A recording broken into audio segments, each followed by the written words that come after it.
Hey, what's up guys? So let's take a look at the latest firmware updates available now for both the Uniden R8 and the Uniden R9. Now, both of these detectors have been updated from firmware version 1.28 to 1.35. And these updates include things like additional K-blocks. So for example, now we've got the new K-block 3 option to help deal with the Mazda CX-5 blind spot falses, which is very handy. We've got 5 custom K-blocks. We've finally got some improvements to the automatic GPS lockouts. We've got some bug fixes, like for example, firmware 1.34 that was briefly released for the R8. We actually found some GPS errors that was actually pulled, and so they fixed that bug and re-released it as 1.35 and also made like a minor settings bug fix change as well. And these latest updates are now available for download. You can grab them through the Uniden Update software or grab them right from Uniden's website. And in this video, we're going to go ahead and run through what all these new changes and improvements include. Now, before we start diving into the weeds here, I wanted to take a step back and take a look at the larger context. Something that comes up a lot with these videos is one group of detectors will get an update, but then people running other detectors are like, well, what about me? It's kind of funny. Like for a while, Uniden released the R4 and the R8 and was releasing a bunch of updates for their newer flagship detectors, right? But then the people running the older R3 and R7 were like, well, what about us? Is Uniden abandoning us? Why are we not getting all these cool new features too, you know? And so Uniden was like, all right, let's go ahead and start bringing some of these features over here to the R3 and the R7. And then they added some additional features, like some of these K-blocks, for example, the Mazda CX-5 ones. And for a while, we had it on the older R3 and the R7. And then Uniden's like, all right, let's go ahead and start adding it to the other detectors, like the R8. And we've got it on the R9. And they've also made some small tweaks and improvements above and beyond what we had before. And now we're still waiting on updates for the Uniden R4. And funny enough, firmware version 1.36 for the R4 literally just dropped as I'm sitting here editing this video. And it adds all of these same features that we're going to be talking about as well. And it also helps to fix the Bluetooth compatibility with Uniden's new app that just got released too. And so they're kind of staggering these firmware updates as they go and making slight tweaks and improvements every time they come out with a new one.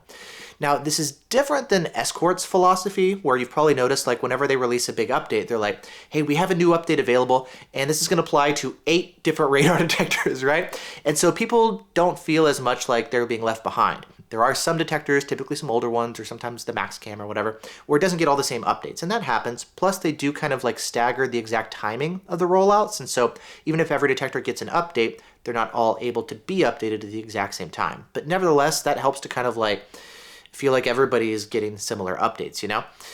With the Uniden ones, pros and cons to different approaches. Obviously, they're kind of releasing them at different times, but I think that allows them to actually release some of these new features faster. They're like, hey, we've made a bunch of improvements while focusing on this detector. We can go ahead and release those updates so that you guys can enjoy them.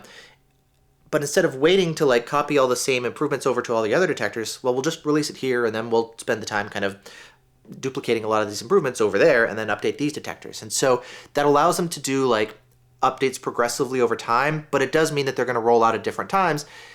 And it also means that people wind up complaining because then the people who aren't getting updated are like, what about me? Has Uniden forgotten about us and abandoned us? And so I see that stuff all the time in the comments. So I figured might as well just like throw that into a video and mention it because it comes up in the comments of every single one of these videos.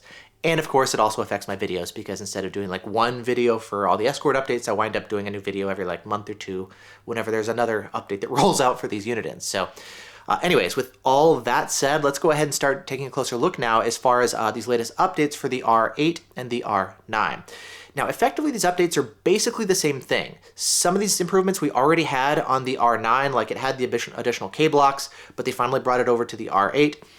The K-block specifically, that's going to be one of the biggest features. So for example, with the R8 now, just like with the R9, we've got 3 different standard K-blocks, including K-block 3 specifically for the Mazda CX-5s. And there's now 5 custom K-blocks as well if you want to cover some additional frequency ranges such as 24.160, for example. We also have the ability now to not just adjust the direction, you know, does it apply front, rear, or side, which is like all the directions. They've been adjusting the terminology, or adjusting like the signal strength as far as how strong the signal needs to get before the alert can punch through the filter. But we can also adjust things now like the exact frequency range cutoff. So if maybe you don't want to have like a really wide K-block, you want it narrower to be less aggressive, you can actually fine tune that. And that can be really helpful. Like for example, there's a cool kind of hidden feature to create K-blocks on the fly. So let's say you're driving around, right? And you come across a 24.160 blind spot false. It's a common false alert frequency range that's not covered by the standard 3 K-blocks. You can actually create a K-block around that signal, and when it pops up on your detector, you just press and hold the mark button on the detector, and it's going to go ahead and create a custom K-block around that frequency range. Now the K-block that it creates, it's going to be 10 megahertz wide, plus minus 5 megahertz around that range. And so if you want to maybe tighten it down to a smaller frequency range, you can go and do that in the menu options. And then the same thing, of course, with both the signal strength and the direction. Next, we've got some very welcome improvements to the GPS lockouts, the auto lockouts. And according to Uniden, they said that they've got the mute memory tracking errors fixed. They've modified it to register multiple false alert signals within the alert radius, which is nice. One false alert can now apply to multiple signals. Handy for parking lots with shopping centers and you have a lot of door openers nearby. And then also the automatic mute memory values are adjusted, kind of like how the auto lockouts are being created. And what I've noticed in practice is now with this latest update, the detector is finally going in and starting to learn a lot of the sources of false alerts that I've driven by many times that just would not get automatically locked out. Now the detector is finally starting to create the auto lockouts for me and maintain them, which is really nice. So one of my biggest complaints about the auto lockouts, it seems like Uniden's been making some tweaks and improvements here, and they do seem to be working better. Next, we've got a new menu option for the auto mute level. And this is basically going to be adjusting the signal strength level to where the auto mute applies. So the idea is like, let's say you pick up a weak signal, right? It's maybe far away, the detector alerts at normal volume, and then after a couple seconds it drops the volume, right? Well, the idea now is, let's say you keep driving towards that signal and it gets stronger and stronger and stronger. If that signal strength goes up above a certain level, you can have it essentially unmute to get your attention and kind of disable the auto mute, which is very nice. Additionally, if let's say maybe you get a really strong signal at close range, you're like, whoa, I really need to pay attention to this, right? You don't want it to necessarily drop in volume with the auto mute. If the signal strength is above that auto mute level, it actually won't auto mute. So the idea is it's going to be alerting you to strong signals and kind of overriding what the auto mute would otherwise be doing for you. Additionally, they've also added an off setting for this auto mute level if you don't want this functionality to be happening. Something that wasn't available on the R7, but it's one of the small tweaks that we have here for this variant here on the R8. Then the next new feature that's also something that we've had on the R7 is the alert temporary volume option. And the idea here is it's giving you another way to adjust the volume of an alert when it comes in.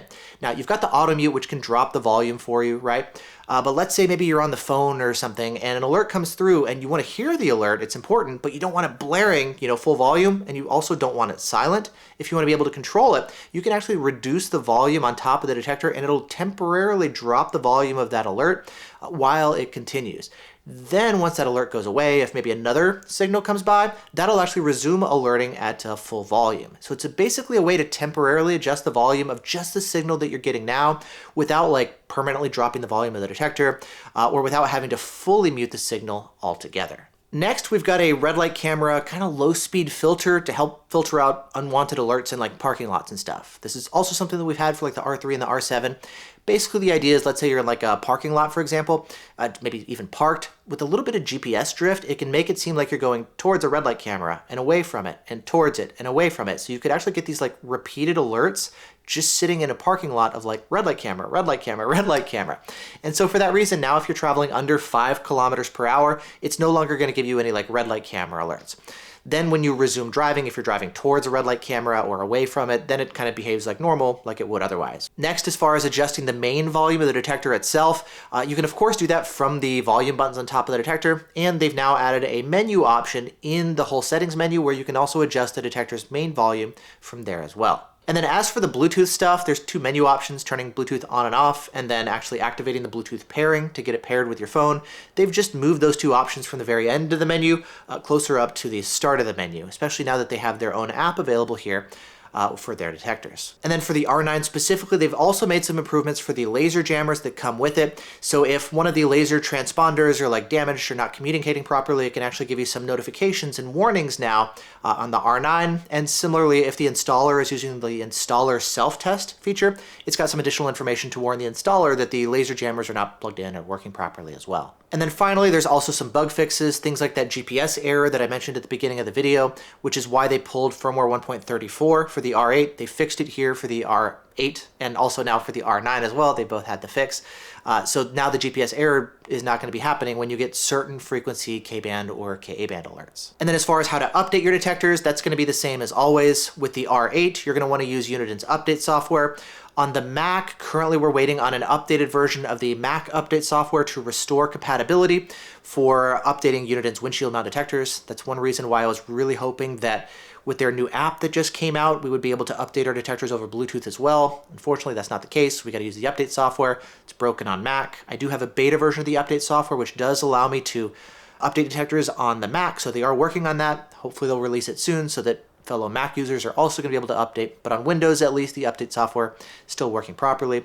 With the R9, you just download the update files and put them on a USB stick and then plug it into the R9, and it just updates that way instead of requiring a computer plugged directly into it. So that's the update process. I've got a video on how to do that as well. But otherwise, yeah, that's the updates for the R8 and the R9, kind of like getting everything caught up. They've got the wireless detectors coming out as well, the R4W, the R8W, and the R9W. I've got the windshield mounts coming in. They'll arrive next week, and I'll start doing some videos on those as well so we can see what the Wi-Fi functionality is like as well, so stay tuned for that.